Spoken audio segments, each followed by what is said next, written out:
I just mentioned that because it's so dramatic. Because the goal of the school is to make servants of the state and servants of the corporations. It's not very much to make happy children, you see. To someone who has been given a fancy car, a Ferrari, but leaves it in the garage. There is a revelation that as a person, the person I believe to be doesn't exist. Only God exists. You're a physicist, and actually there's something interesting in your story, because eventually at some point in time you did missile tests. Ooh, Francis Lucille. Hopefully I pronounce it kind of right. Let's, as AI says, let's dive into it. Just for the record, I'm not a physicist professionally. I was trained in math and physics and aerospace engineering. And as you mentioned, yes, I tested missiles. But I stopped this activity very early on in my life when I came across the spiritual teaching of Krishnamurti. He was not very much in favor of weapons, so I moved out of this type of activity very, very early on in my life. And I did that for only 4 years. And then I had various employment with the French government, but nothing military. I just mentioned that because it's so dramatic. Yeah. But I've been interested in physics and math all my life. So I've kind of followed from the distant period, because I had the necessary background in math and physics to keep kind of informed about the progress and the lack thereof made over the years. So I've kept myself kind of not as a specialist, but in the general scope, abreast of what was going on in the field. In physics, not that much in math. Okay, that's... And my personal story, you know, the story of each human being is different. I reached a moment in my life very early on when I had checked all the requirements that society and my parents had taught me, requirement for happiness. And in fact, I was miserable. This psychological suffering started my quest for meaning, my quest, we could say, for God. Yeah. But since my parents were atheists and I had a background in hard science, I was a tough cookie. And the word God was not very much in favor in our household, you know. And so Krishnamurti was a good introduction to spirituality, because he was saying, oh, religions don't trust these guys, you know. So it's that kind of...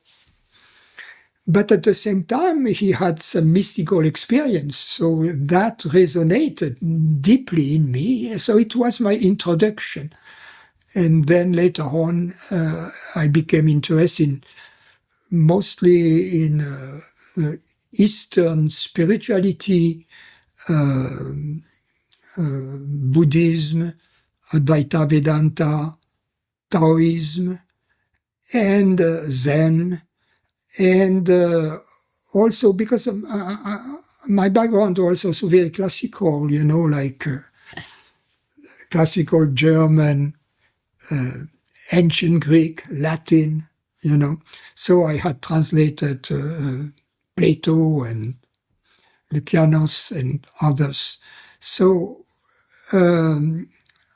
I could see also the connection between philosophers such as Socrates or Plotinus or even the pre-Socratic philosophers and the Eastern so-called religions. But the Eastern religions are not really religions. They are mostly philosophies. Buddhism is a godless religion, right? So as they say in India, when the disciple is ready, the teacher appears. And in my life, my teacher appeared, out of nowhere. And then I had a long companionship with him up until his death for 20 years. His name was Jean Klein. He came from an Advaita Vedanta tradition. His teacher was in India. He met him in India after the war, after the Second World War. His teacher was a Sanskrit professor at the Sanskrit College in Bangalore. He called him Pandiji. He had a very, very long Indian name that I don't remember, ending with Rao, but everybody apparently who is a Brahmin in South India is a Rao. So that's all I know about his teacher, but that's the tradition. And also he met several other traditions, Kashmirian Shaivism, and also Hatha Yoga while he was in India. So his teaching was at the crossroad of three traditions, Advaita Vedanta, Hatha Yoga. He studied with Krishnamacharya in the Kashmirian Shaivism, which is the tantric path.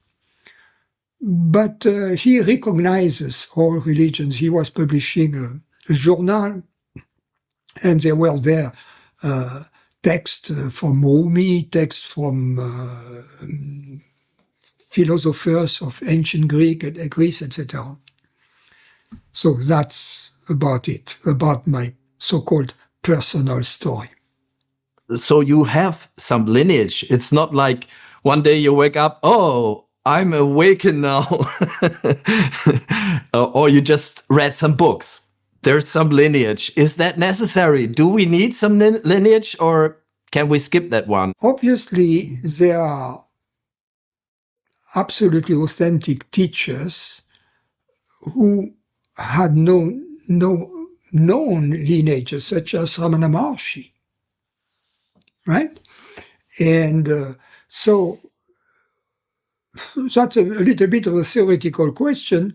So the answer is, one answer is, I don't know the answer to this question.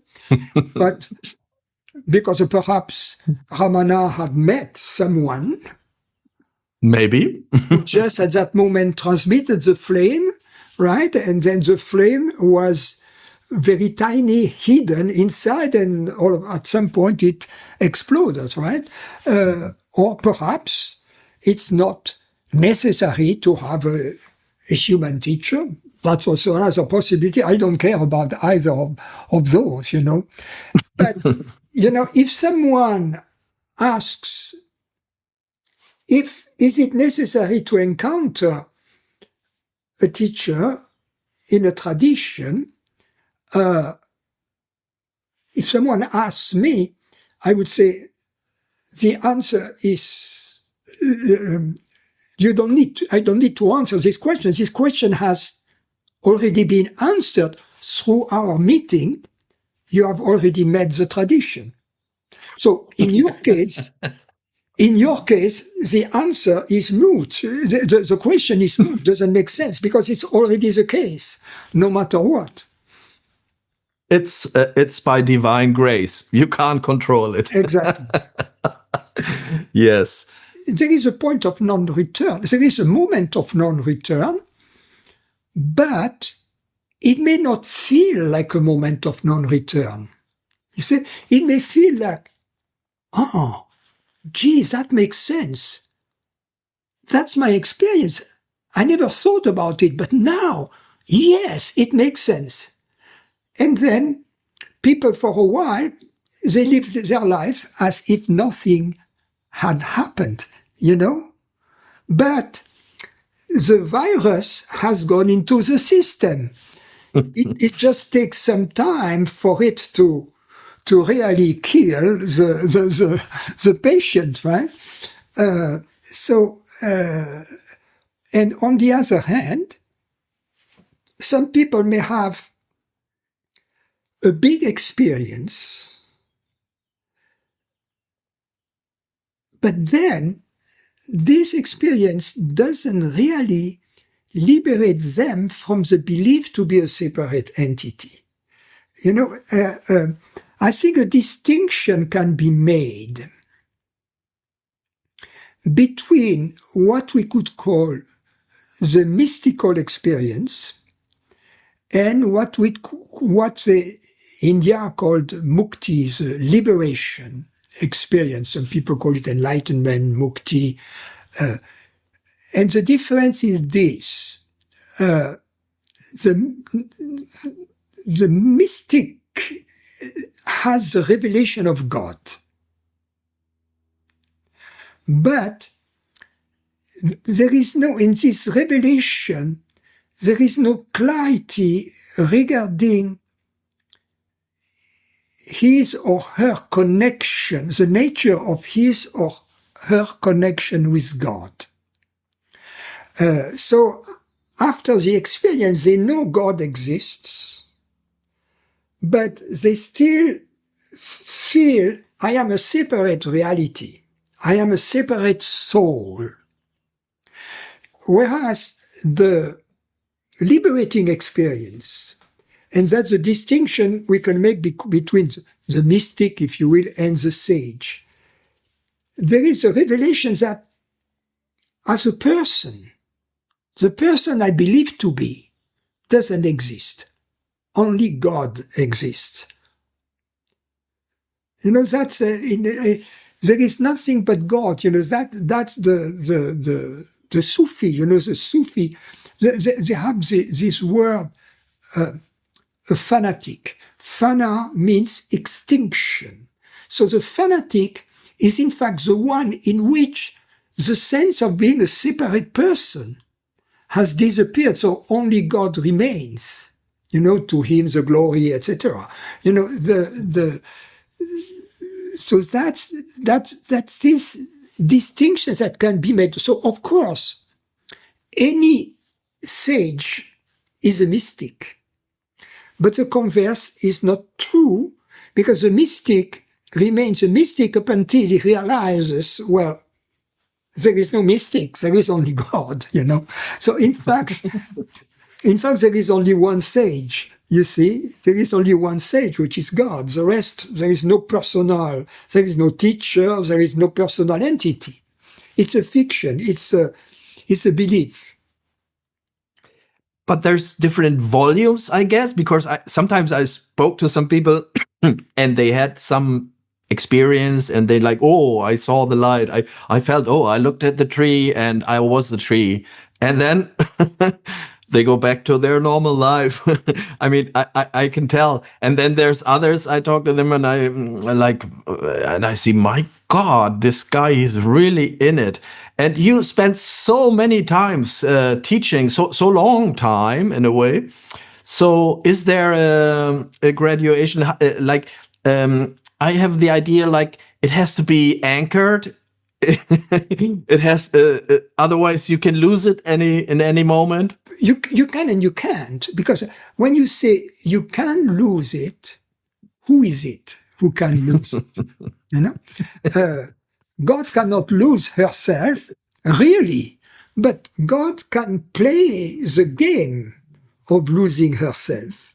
She has this freedom. Otherwise, if she didn't have this freedom, she wouldn't be almighty, right? So God has the freedom to lose herself, but she doesn't have the freedom to be anything other than herself, because there is nothing other than herself to be.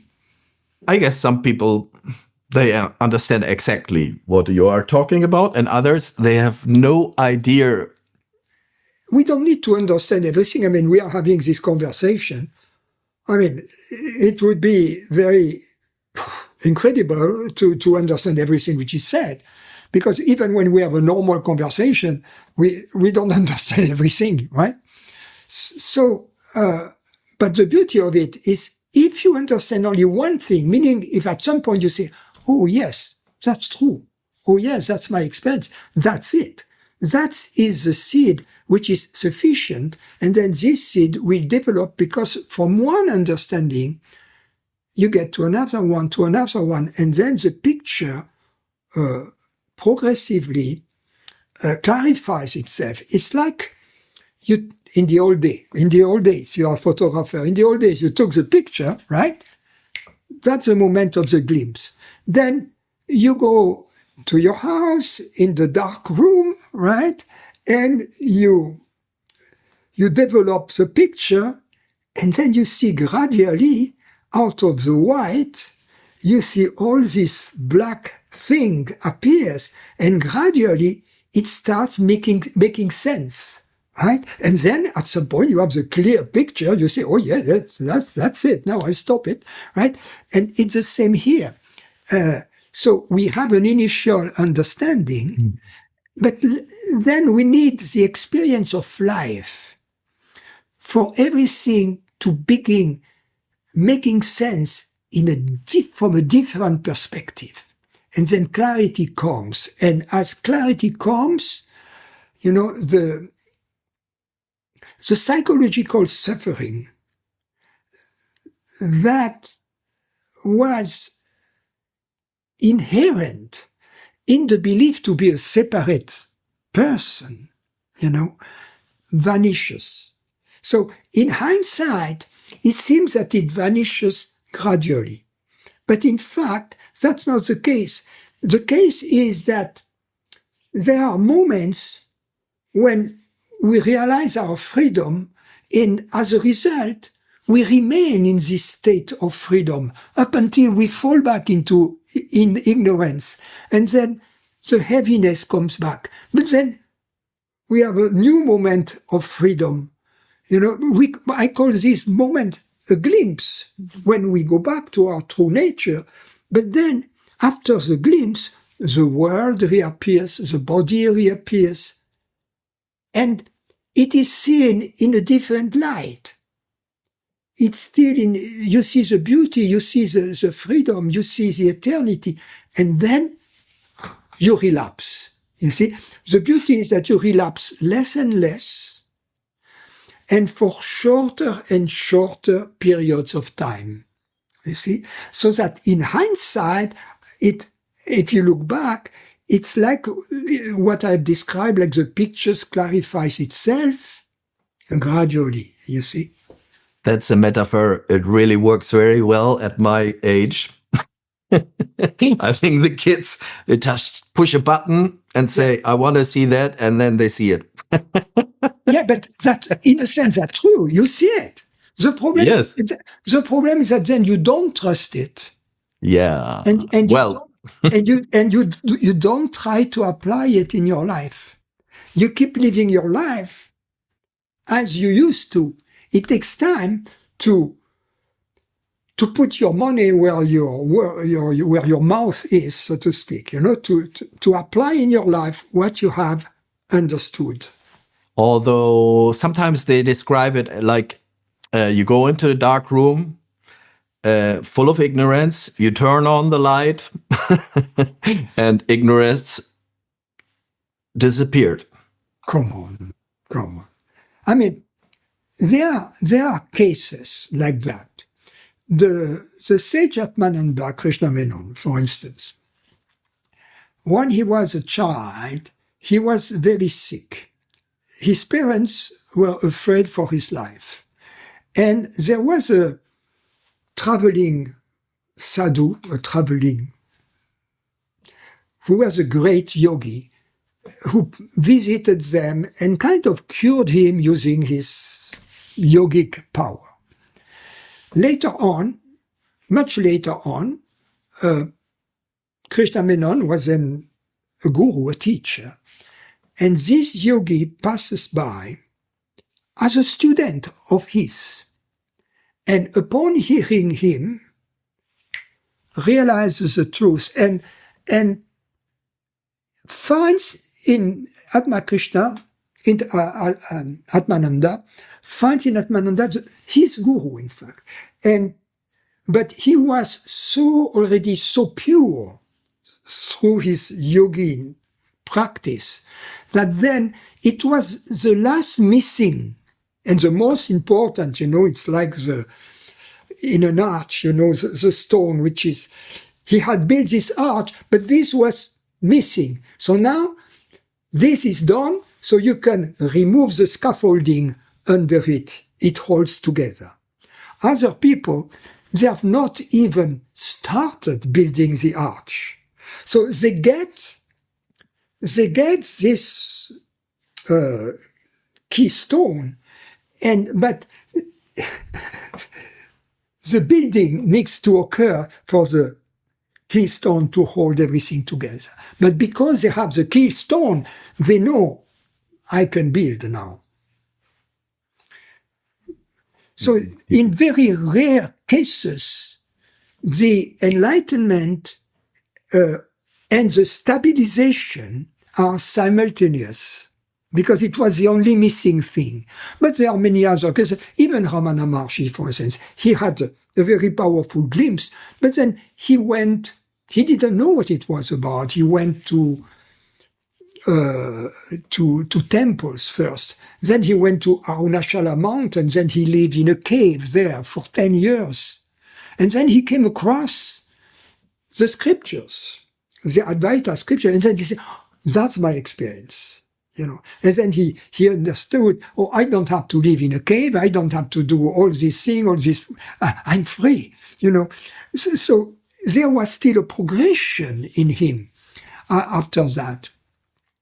So there is an apparent progression, but everything is given from the beginning. It's like the seed, let's put it this way.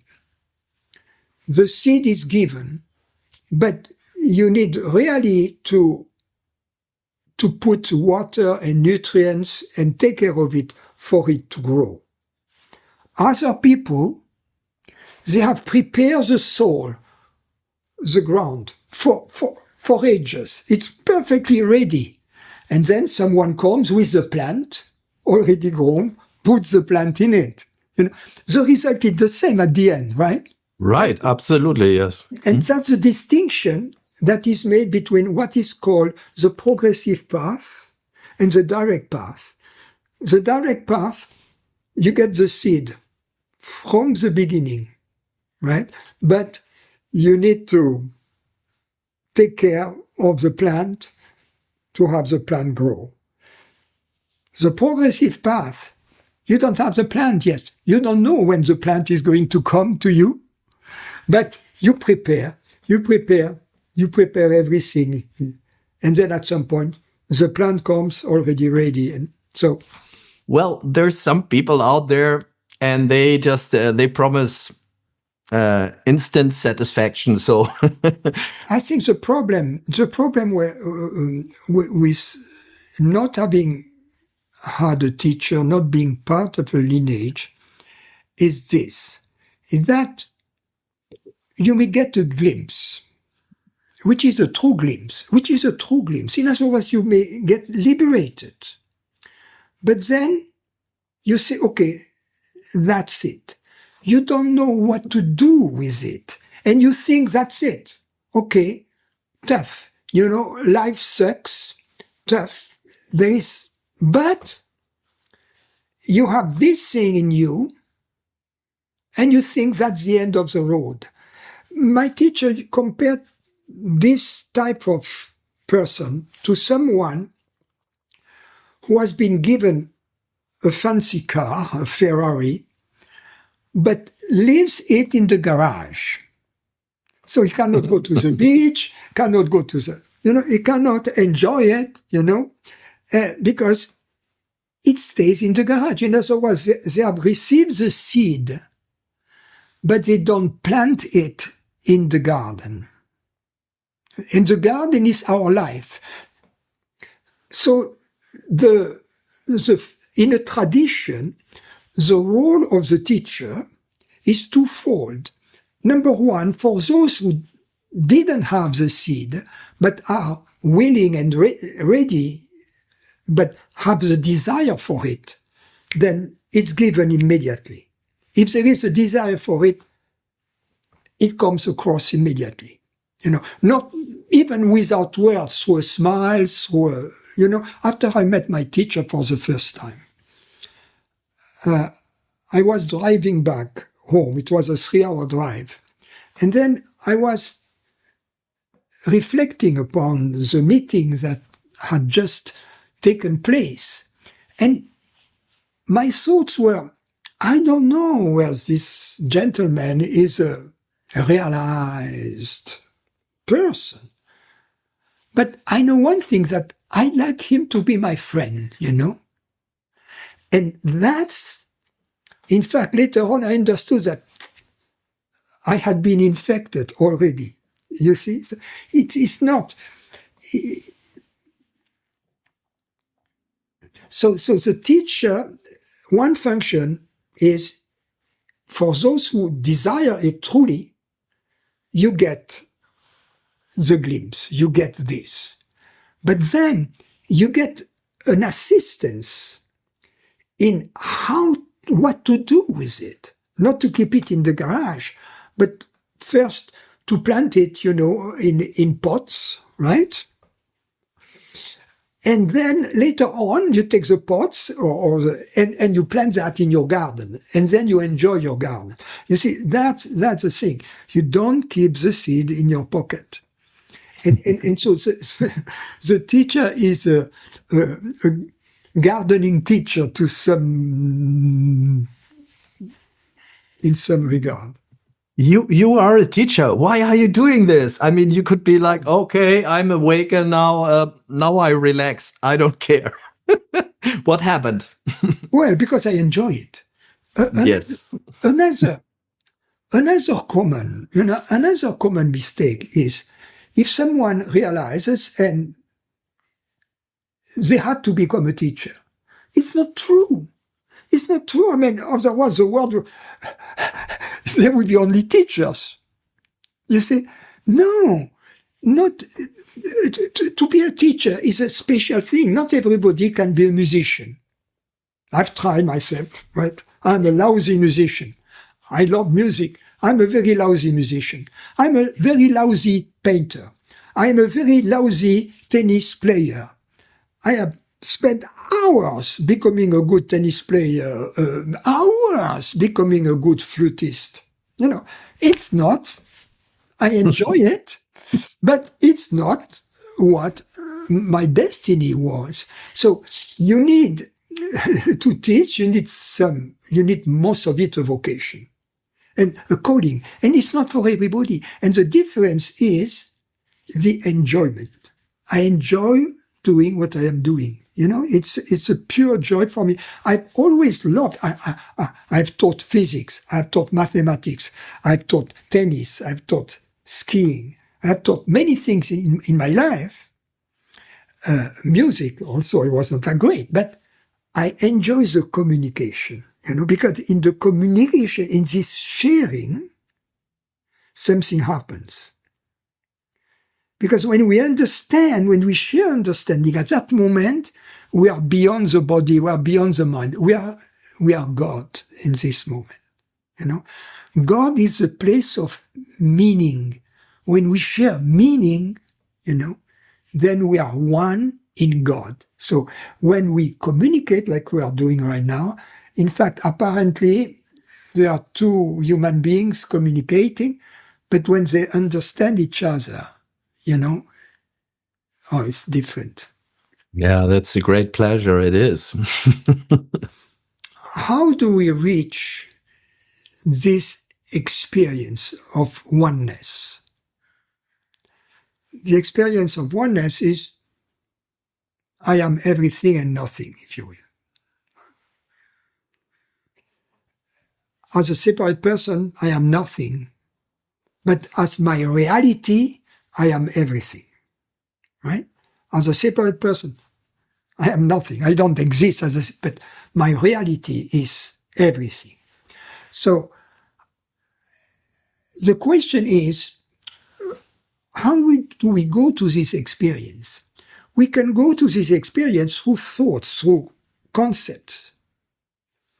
And by going through concept, at some point, we realize that in us which understands, that which in us which perceives consciousness is real.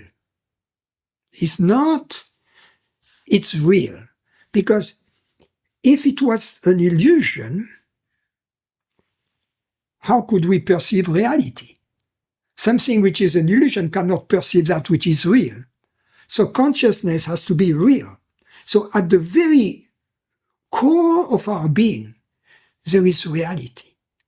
So I am defining that with words. For most people, they will say, oh, I don't understand, or it's obvious, so what?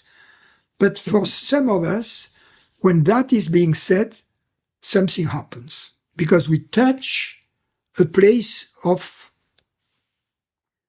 eternity in us. So that's one path through words. But another path is, for instance, poetry. You read Rumi and you feel an emotion and you don't know where it comes from. But you recognize it. You feel it. That's true. It starts with words, but these words create images in your mind. And so it's not just words, but there are also feelings. So you go to this place with feelings. But there is also another way, which is the way of perceptions. Because and especially if we are open to the possibility that I am the world, a legitimate question to ask is, do I perceive the world and my body in accordance with this understanding? You see? In other words, it's not sufficient to have understood, to have reached even this glimpse. I am the world. Or even to have experienced it in a moment when I am everything, but then I am again this. How can I be stable in this experience? I am nothing and everything, but stable not only on the intellectual level, but also on the level of perception of the world and of feelings in the body. So sages over centuries have designed tools, clever means, to also try to communicate to the students their own experience that they had developed, you see. And there are traditions with a small t, they call them with a small t, they are different, Taoist, Zen, Kashmirian Shaivism, etc. And some have more accent on the body and the perceptions, others put more emphasis on the concepts. But the goal is the same. So you can go to the same place from different, it's like going to the summit of a mountain. Yes. You can ascend through various sides, right? And ideally, you have to be a well-rounded mountain climber. You have to be able to ascend through all the sides. Oh, interesting. Yeah, why not? Because some people, they just walk around and they never try. Because life is going to place you and not randomly, but apparently randomly, at different places of the mountain, like you have been parachuted there, right? And then you have to climb back. So the apprenticeship, if you will, is to be a well-rounded mountain climber, so you can go back to the summit from any place. So in other words, and it involves, in the Socratic version, there is the three things: the good, the true, and the beautiful. So the good is about feelings. The true is about concepts. The beautiful is about perceptions. So to be well-rounded is to have access to God under these three forms. The good, and that ties to ethics, right? And to love. The true ties to intelligence, understanding, meaning, and the beautiful ties to beauty, perceptions, you see. And so that this, and the teacher is there also to enable the student who has already been able to access the top of the mountain from one side, to take him to another side and show him the path, how to go there from the other side. You see? So one who is very skilled on the level of understanding, a philosopher who has great clarity, he has also to develop, beauty and also love. And conversely, love is not necessarily sufficient. You see? There might be something missing in terms of understanding. So you have to be a well-rounded truth lover, beauty lover, and love lover. About devotion. Are you a devotional person? Absolutely. To be a devotional person is not to be a person, number one. But number two, you see the devotion in hindsight. What do people do with their lives? I have devoted my life to truth. And the beauty, if you will, is it was not a sacrifice, and that's the important point. We don't cut deals with God. In other words, if I devote my life to the church, giving money to the church, to becoming a monk, not having comfort, not having a companion, not having anything, in the hope that when I die, I would get 100 times what I have given, I am an investor. I am not a devotee. You see, it's not that if you're a real devotee, it's not a choice you make. In a sense, it has been chosen for you. And you do it with infinite pleasure. It comes from your freedom. It comes from your... And you wouldn't like to do anything else. But most importantly, the reward is not in the future. The reward is in your devotion, in what you do. You are paid off. It's like the artist. The artist, the reward for the artist is when he paints or when he plays the piece. It's not afterward when he gets paid for the painting, right? Or when he gets paid by the audience at the concert. No. The real artist, he gets the reward. He gets the reward in the moment itself, not afterwards. You see? So a true devotee, there is no effort. There is no goal in mind. There is no goal. The goal is now, you know. Mm.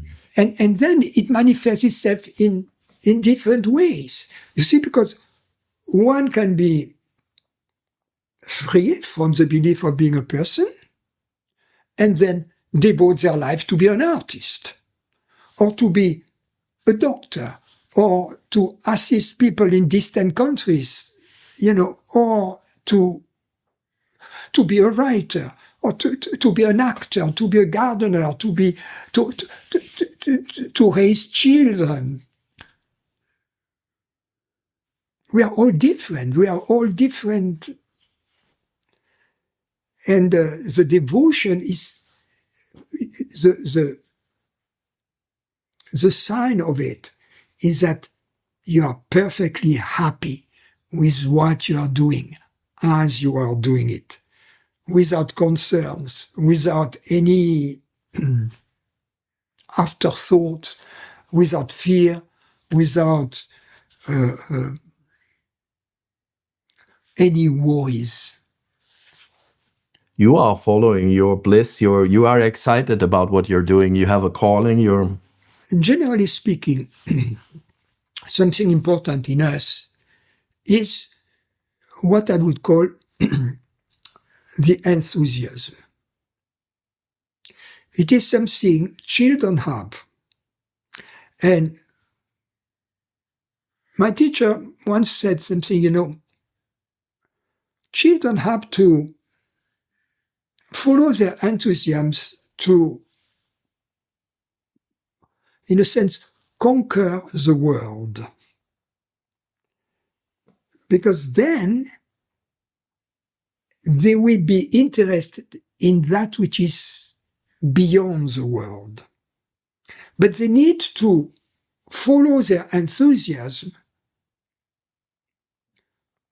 up to the end, and then they discover the endlessness beyond that. Whereas in the education, if you force them, put them in a straitjacket,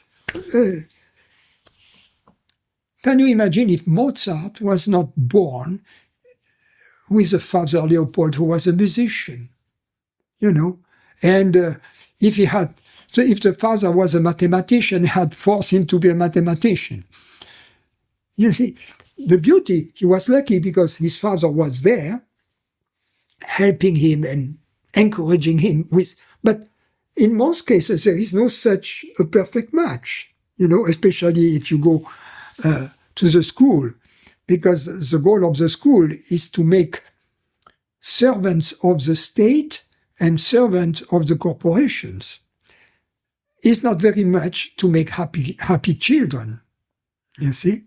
So already the education here is completely, the goal should be happiness, you know, and the happiness with a child is not to take them to Sunday school.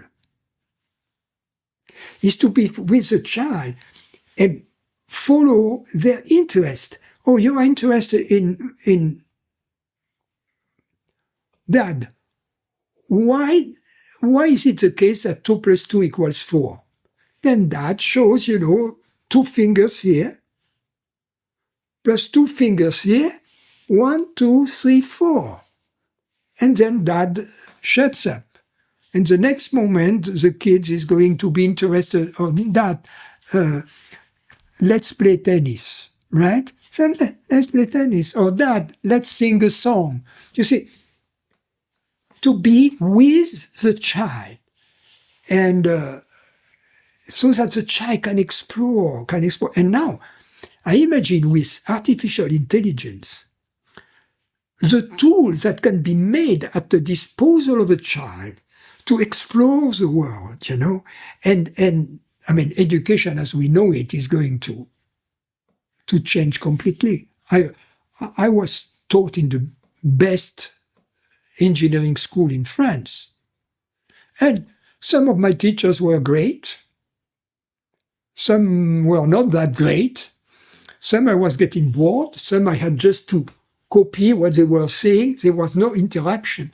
Now I go to artificial intelligence. If I ask something about physics at the highest level, it will teach me much better than any of these teachers. It's amazing. So education, a tutor should be just there with a child. If I had a child, at my old age is not the case, but if I had a young child now, I would send him to school only for him to play with other kids his age. But regarding the education, we'll be together at AI and I will ask him, okay, what are we going to be interested in today? Tell me. And he would say something, and we will start investigating like that and go together. That for me would be the perfect education. I like it because you say together, because there's a human aspect in that one. And of course, if we leave it all to the machines, yes. Right. But this point is, when I was a child, a lot of my education was gone through big encyclopedia books that I had at home. And I was doing my research there, from one to the other, to the other. For instance, that's how I learned where babies were coming from. Through scientific, medical words that were in these books. So I have these little battles with these students because they are forced to watch my videos. In the education, the beauty is this sharing, because then there is an experience there. And often I see great mathematicians, for instance, and they didn't like mathematics. Up until in their lives, there was an encounter with a mathematician who just, and all of a sudden, they just developed this understanding and say, wow, it's not a chore to do math. It's a pleasure. And then they discover their inner talent that has been dormant, that had been dormant because nothing had been there in their life too. And it's the same with, let's say, even with religion. Some people, they have been, going to Sunday school and get bored, going to church, etc. Up until they discover there is an encounter with, I don't know, a monk or someone who is really in touch with the divine. And then all of a sudden, everything collapses and everything changes. There's a real great value in meeting people, those have realized something. As you said, it's like a fire. It's a little light you. That's the real word, meaning of the word conversion. The real conversion is not, oh yes, I want to marry this lady and she's Jewish or she's a Protestant or whatever, and I convert to, that's not. Conversion is, I was lost, now I am found.